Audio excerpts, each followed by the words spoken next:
Shalom. First and foremost, I like to say Call Halal Yahweh Bashem Yahshai. That is to say, all praises to the Most High God Yahweh, whose only begotten Son Yahweh Shai, who the world ignorantly calls Jesus Christ. This is the soldier guy Sean with another sit down. This time it's going to be on how the law benefits you, because out in these streets, out in these highways and byways, we tell people all the time that the law benefits them, that keeping them is to your benefit and whatnot. Obviously, we know that through law and faith is salvation, but today I want to tackle the practical and logistical side of keeping the law, like what that actually looks like and how it benefits you. So I just have a few laws because going over all of them, this video will probably end up being longer than a video. I said a video. This video probably end up being longer than a day or something like that. So I'm just gonna go over a few laws and break down how it will benefit the so-called Black Hispanics and Native Americans in keeping them. So yeah, that's all I'm gonna go through right now. Matter of fact, I'm gonna start it off with a basic scripture that just shows.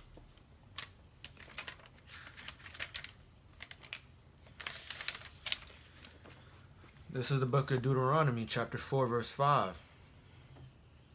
Behold, I have taught you statutes and judgments, as the Lord my God hath commanded me, that ye should do in the land whither thou go to possess it.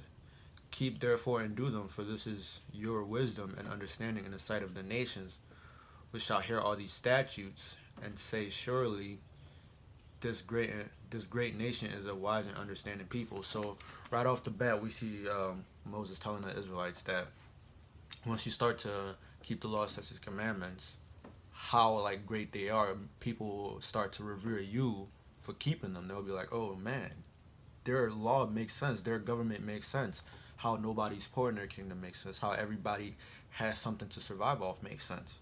So that's basically what Moses is telling the Israelites, that hey man, once y'all start to keep these laws, statutes, commandments, like what y'all will actually look like to the other nations, they'll be like, damn, how did I not think of that? Like that's how they'll be basically. So I'm just gonna bring on a quick law real quick, because people say, oh, there was slavery in the west coast of Africa, people were enslaving them, but people don't know that kingdoms and empires were built off of that and things like that, and we had slavery in the ancient world, but people don't know that there's a law when like your own people are serving you. And I'm just about to go into that real quick. What is that? Is that 23?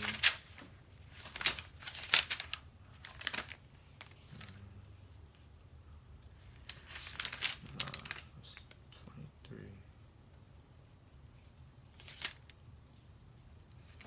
What is it? So I can bear with me for a second. I had it down somewhere. 24.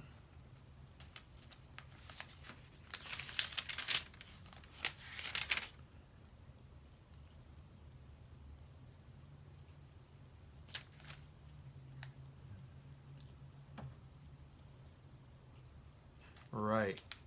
Right. This is Deuteronomy 15. And let's start at 12. And if thy brother, in Hebrew man, so we know the context, thy brother, which that's what we were, like if we had our own people that were serving us, not slavery, but serving us like handmaids, not like harsh slavery or harsh bondage or anything like that. And if thy brother, in Hebrew man or in Hebrew woman, be sold unto thee, serve thee 6 years, then in the 7th year thou shalt let him go free. That goes back to the sabbatical year, which we'll tackle in a later video, in a later part of the video. And then in the 7th year thou shalt let him go free, and when thou sendest him out free from thee, thou shalt not let him go away empty. Thou shalt furnish him out of thy flock. Thou shalt furnish him liberally out of thy flock, and out of thy floor, and out of thy winepress, out of that wherewith the Lord thy God hath blessed thee, and thou shalt give unto him. So let's look at the logistical side of that, right?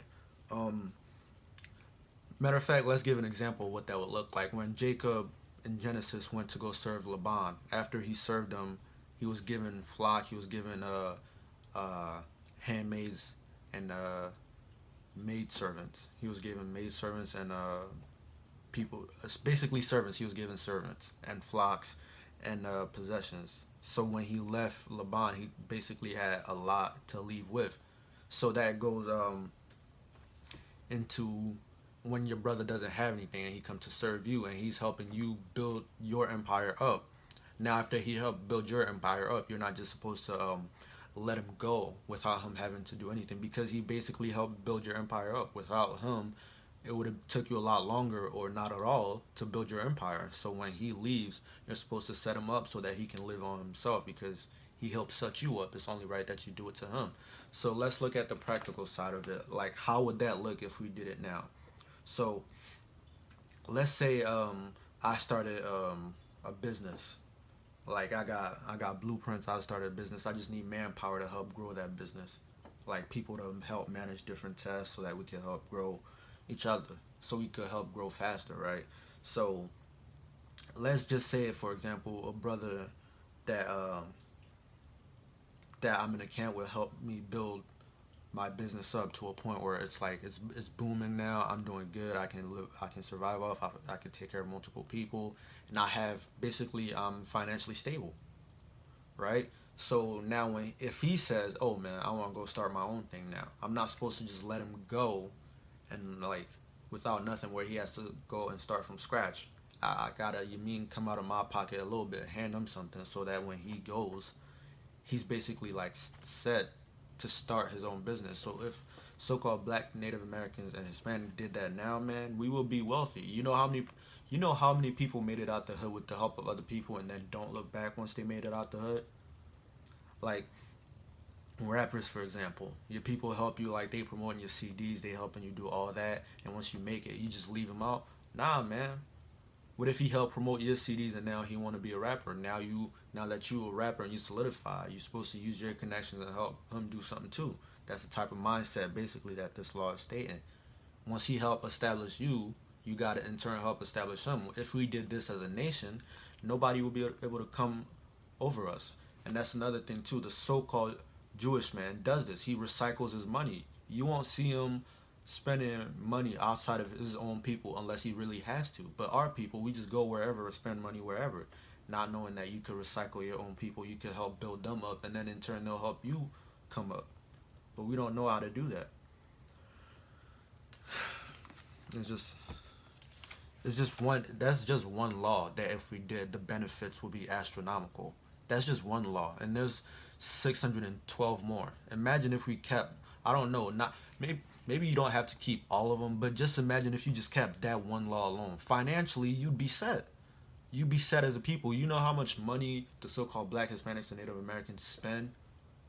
I think like black people by themselves. There was a statistic. Don't quote me on this, but there's a statistic that said black people are the third highest race that spends money. Now include the Northern Kingdom into that. Include the Levites into that. The so-called Haitian man. Include the Benjamites, the so-called Jamaican man. Include all those people into that.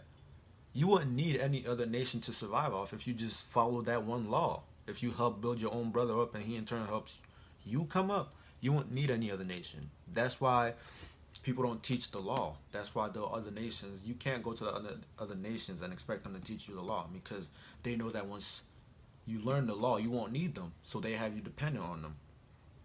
That's why you go to the Christian church, they don't tell you the law because the government is paying them, and they don't want to make you better. They want to make you sicker. So just keeping that one law alone will help eliminate all the financial fields, right? So another thing is, let's tackle homelessness. How so-called Black, Hispanics, and Native Americans, some of them don't have anything to do. Some of them don't have any food to eat. They don't have like, they're basically homeless. They're broke. They can't afford food, right? Because they have no money, right? There's a law for that. You must be like thinking, damn, there's a law for that? Yes, there's a law for that. Um, where is it at? Leviticus? It might not be Leviticus. 19 and 11. Nah, that's not what I want.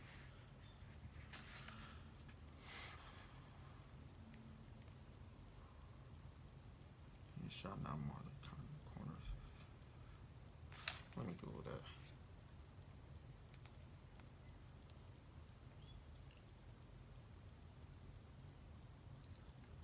Leave the corners. How do you feel? Oh, it's Leviticus 23. I didn't think it was in Leviticus, but bear with me for a second.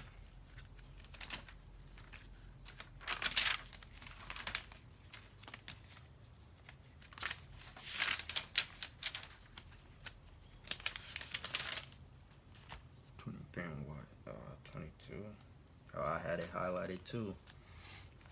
So yeah, back to what I was saying. Leviticus 23 and 11 tackles if brothers are homeless and can't afford any food, right? How are they supposed to survive?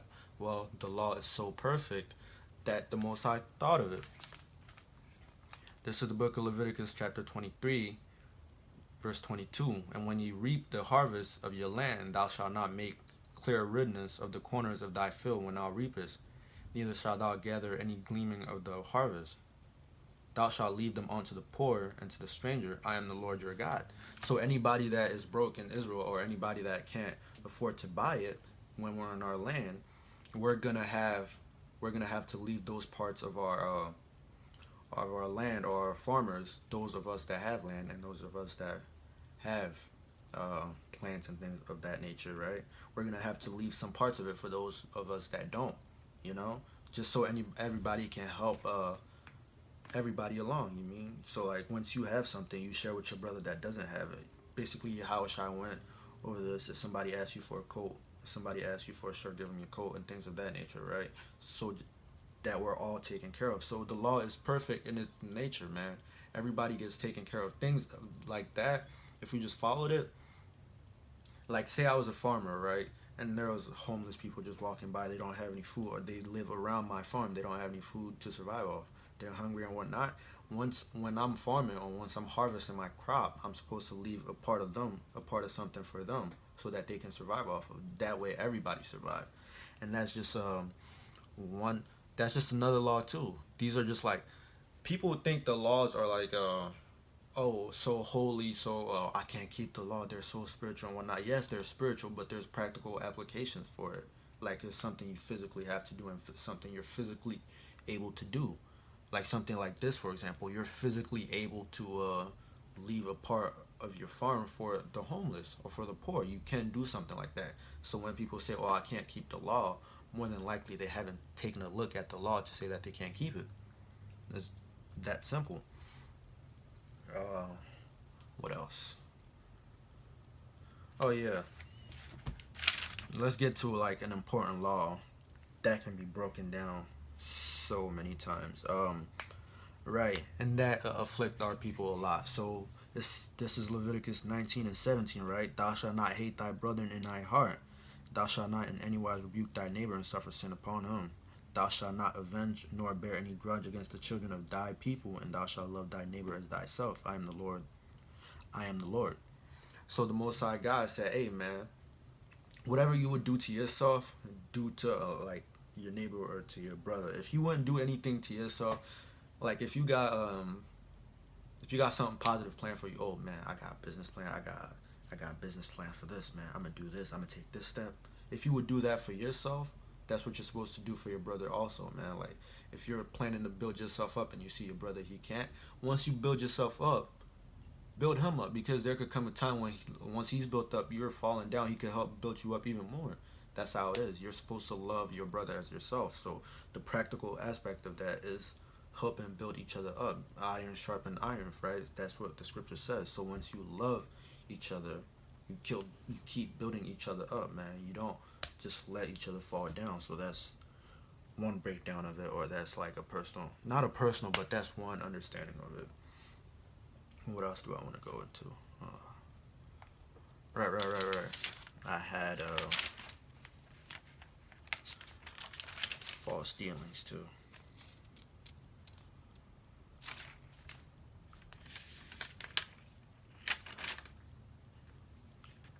Right. This is the book of Leviticus, chapter 19, verse 11. Ye shall not steal, nor deal falsely, neither lie to one another. Right. There and that of itself. You know how many people started businesses where they built each other up and then stole from each other and dealt falsely with each other? Or you know how many people once their brothers starting a business, they go and rob them? That's dealing falsely with each other, man.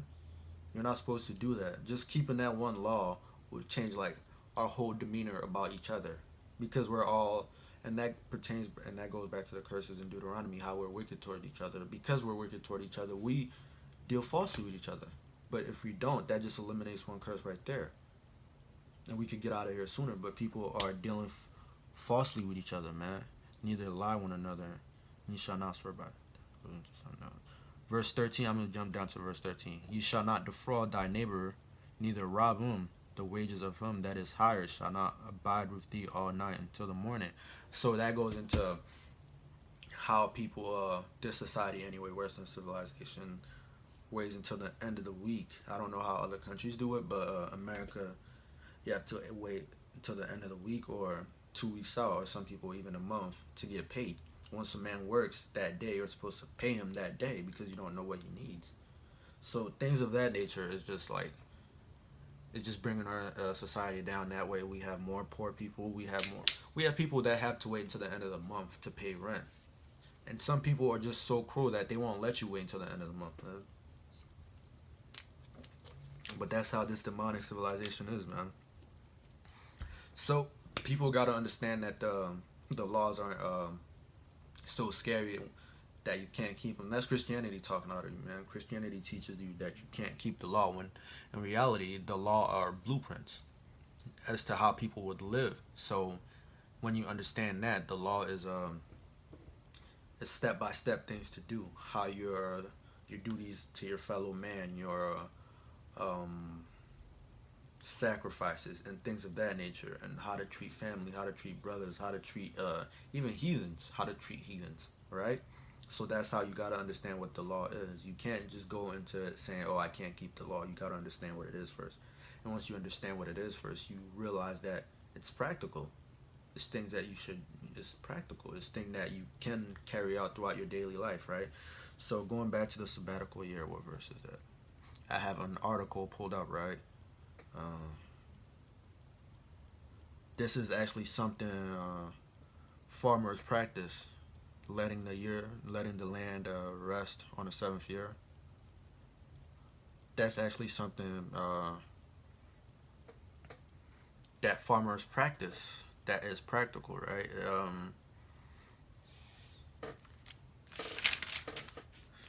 What is this? What's this article by? Written by Shaq and Elsa, posted in the sabbatical year. We have published an article about preparing for the sabbatical year. In this article, we stated, as it is written in the scripture, that the sabbatical year is for the land. Have you ever wondered why that is? Why did the Most High give us an instruction to let the land rest? Right.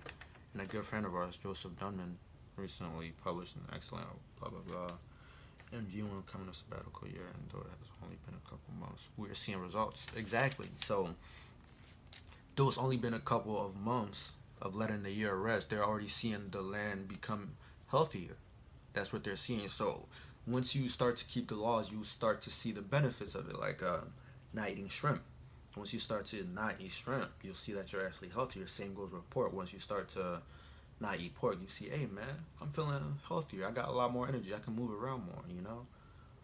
But if you don't keep the law, you will be like, I can't keep it, man. It's too hard, because that you're still in that slothful state of mind, man. But once you start to keep the law, you see the benefits of it. You see how Deuteronomy 4 and 5 comes into play. You will see how, like for example, once you start reading the scriptures, because there is a law in the scripture that says, "Cursed be he that comes from," not all the words of this scripture, right? So once you start to read the law, or once you start to read all the scriptures throughout, you start to see the wisdom of it, and you start to live according to those scriptures. People will be like, damn, man, he's really wise. Hey, man, I'm going to go to him for counsel. I want to see what he has to say about this part of my life, or what he has to say about this part of my life, right? So once you start to keep the law, statutes, commandments, you will see how Deuteronomy 4 and 5 comes into play. They be like, hey man, that dude's got something, man. If you need some advice on something, go talk to him. He got it. That's how it plays out practically. Like, for example, these are even Edomites, so-called white people, I believe, that are publishing this article. But even them keeping like parts of the law, they can see results. So how much more you, who the law is meant for? How much more would you see results if you actually kept the law, statutes, commandments when it's built for you, right? And the laws are so good that even in just a few months, they started to see results of how practical letting the land rest for a year is. You'd get more crops, you'd get healthier, more bountiful crops that are more plentiful for other people to eat, man. That are good for you too, of a higher quality crops. That's what you get. But I haven't brought out the scripture where it says to let the land rest yet, so I'm just going to do that. This is Leviticus 25 and 4. But in the 7th year shall be a Sabbath unto rest unto the land, a Sabbath for the Lord. Thou shalt neither sow thy field nor prune thy vineyard. So you're just supposed to give the land a complete rest. So if you look at it logistically, right? The Sabbath for man, the 7th day where man is supposed to rest, right? After you've done all the work, after you've done everything that you needed to do, and the 7th day come and you rest, and you just replenish your energy. Once the cycle restarts again, you see that you're revised. You see that you're more invigorated to help go through the day. So everybody needs rest, even the land. So once you give that land a whole year to rest, you see, hey man, the land is doing great, man. More crops are coming out. We're getting more of abundance, of better quality, man. The strawberries just taste sweeter. The apples are just a little bit greener or a little bit redder, man. You just see the results of it, man. So the laws definitely are practical. They're not something you just keep. I mean, you do keep the laws in faith. Obviously, you keep the laws in faith, but once you start keeping the law in faith, you see practical results. It's not something you just keep and there isn't no result. You don't see how it would change you because what is this called? This is my favorite scripture to use. This is my favorite scripture, and this is my go-to scripture. This is the book of Psalms, chapter 17, and chapter 19, chapter 19 and verse 7. The law of the Lord is perfect, converting the soul. The testimony of the Lord is sure, making wise the simple. So, the law, statutes, and commandments, they're perfect. Like the sabbatical year. If Israel kept that, they'd be like, hey, man. They, being the heathen nations, they'd be like, hey, man, they so wise, man. How come I never thought to let the land rest? Because obviously they let the land rest and it's doing better. That's why in the kingdom we're going to be teaching them the law. Because once we start keeping them, they're going to be like, hey, man, they got it. They're going to be coming to the Mount of Zion to learn, pertaining to Isaiah 2 and 2, right? They're going to be coming to the Mount of Zion to learn all of our commandments and all of our statutes. Because they're going to see us keeping them, they're going to be like, hey, man, they got something. I need to go over there and be a part of what they doing, right? So, as it says, the law of the Lord is perfect. Every part of the law is perfect, man. There's a spiritual aspect of it. There's an economic aspect of it. There's a ceremonial aspect of it. The law, the Most High thought everything through when He gave the law to us, to the Israelites, right? He thought everything too. What is it? Choose there for life. I gotta remember scriptures better, man. But I'm working on that.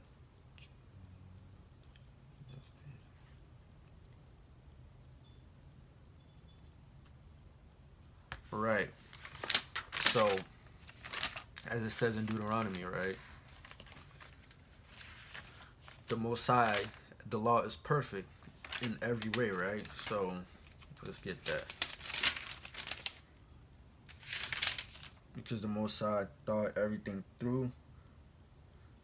He made everything perfect. Right. So, when the Most High was giving the law to us in Deuteronomy, throughout the first 5 books, right, but mainly Leviticus, Deuteronomy, I believe, right? In Deuteronomy, it states, this is Deuteronomy 30 and verse 19, I call heaven and earth to record this day between you, that I have set before you life and death. Life meaning the laws, and death meaning not keeping the laws, which is what brought us to America, so-called modern day Babylon today, right? So the Most High gave us the laws, statutes, commandments, and he said to the Israelites, I call heaven and earth to witness this day and to record this day, that I put heaven, that I put life and death between you. I put following the law, statutes, and commandments and being viewed as literally gods on the earth, that everybody will revere you, or not keeping the law, statutes, and commandments and being viewed as niggas, spics, wetbacks, and redskins, right? Literally, that's what the Most High is saying. I called heaven and earth to record whether you will keep the law, statutes, commandments, or whether you won't keep the law, statutes, commandments, which is death.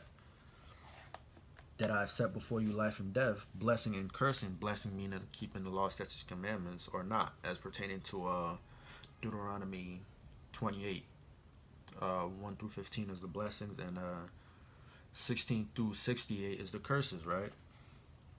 Therefore, choose life, that both thou and thy seed may live. Not even just yourself. If you love your kids, you will keep the law, statutes, commandments. Basically, is what the Most High is saying. You know how everybody works so hard in life just to leave a little something for their kids, or just to leave an inheritance for the kids. The law is what you should be leaving for your kids, because once you start keeping them and they start keeping them, they will live, and you will, the amount of like possessions you will have to leave your kids, man, it'll be crazy. Matter of fact, let me get that in Wisdom of Solomon. Oh, I just opened up right to it too. All praises. This is Wisdom of Solomon, chapter 6, verse 21. If your delight then be in thrones, if you want riches, if you want all of that, right? If you want riches, if you want power, if you want authority, if thrones, if your delight be then in thrones and in scepters, O ye kings of people, honor wisdom, that ye may reign forevermore. And we know wisdom, as pertaining to Deuteronomy 4 and 5, is the law, statutes, commandments. So if you want all these things, if you want jewelry, if you want the, I don't know why you would want this, but if you want the jewelry, the fancy cars, the women, all of that, if you want the authority, keep the law, statutes, and commandments. If your delight then being in thrones, if your delight being rulership, keep the law, statutes, and commandments. Keep the law, statutes, and commandments, because that's what's gonna be your rulership. That's what's gonna be your life. I'm gonna get to another law. Maybe I might do like 2 more laws and then end this. I'm gonna get to Exodus.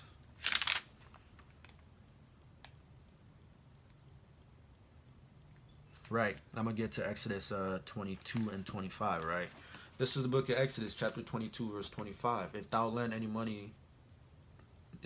money to any of my people, context your people, right, that is poor by thee, thou shalt not be unto him as an insurer, neither shalt thou lay upon him injury. Injury is heavy debt or heavy interest. You are not supposed to lay upon your people injury, meaning heavy debt. So, say I'm trying to start a business, and then I go to take a loan from a bank that is owned by a brother. They're not supposed to, or that is being run by a brother. They're not supposed to charge me heavy interest, so much so that I can't pay it back. So if I'm lending something to you, so you can, I don't know, start something with it, or take care of your family, or buy food for your family for that day, right? I'm supposed to make it manageable. That way you can pay me back, not in a way where, oh, I'm just benefiting all from you, man. All the income is coming from you, and you're just going lower and lower. Like, I'm not supposed to raise myself up from you. That is beautiful right there. But people don't keep that. People don't keep that law. And there's a practical aspect of it. Obviously, there's a practical aspect to everything. But just keeping the law, statutes, and commandments. This precept, for example, or this scripture, for example. If I'm lending to you, I'm not supposed to put you in heavy debt. That could basically go for bondage. I'm not supposed to put you basically in bondage. I'm not supposed to make you a servant to me because you owe me so much. I'm supposed to make it where you can pay me back, where it's not ridiculous amount of debt. Literally, that's the definition of injury. A ridiculous or unpayable amount of debt.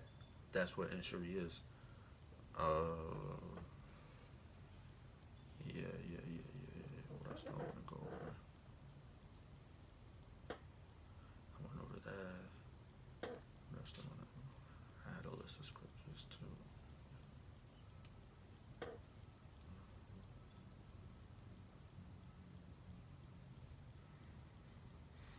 But yeah, man, there's a lot of practical aspects of it. Keeping the law, statutes, and commandments.